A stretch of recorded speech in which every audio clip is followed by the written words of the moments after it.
Science important questions.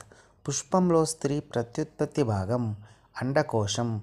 క్రింది వాటిని జతపరచండి.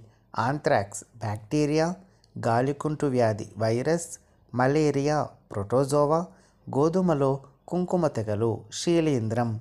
ప్రత్యేక నివాసం లేని అడవి జంతువుల జత కోతి మరియు ఏనుగు. ఒక అమ్మాయి ఎదుగుదల కుంటుపడడం, ముఖంలో వాపు, జుట్టు రంగు కోల్పోవడం, చర్మ వ్యాధులు మరియు అతిసారంతో బాధపడుతున్నది. ఇది దీని లోపం వలన కావచ్చు.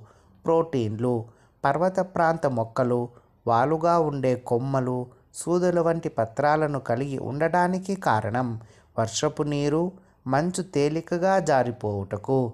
క్రింది వాటిలో భారతదేశ అడవుల చట్టం గురించి తెలిపేవి. సహజ అడవులను భద్రపరచుట, సంరక్షించుట, అడవి సమీపంలో నివసించే వారికి కనీస సదుపాయాలు కల్పించుట, మురుగునీటిలోని కర్బన మలినాలను గుర్తించండి, కూరగాయల వ్యర్థాలు, కలుపు సంహారకాలు. ఊపిరితిత్తులకు సంబంధించి సరైన వాక్యాలు. కుడి ఊపిరితిత్తు ఎడమ ఊపిరితిత్తు కంటే పెద్దది. ఊపిరితిత్తుల చుట్టూ ఫ్లూరా అనే పొర ఉంటుంది. ఊపిరితిత్తులు స్పంజయుతంగా ఉండి సాగే గుణం కలిగి ఉంటాయి.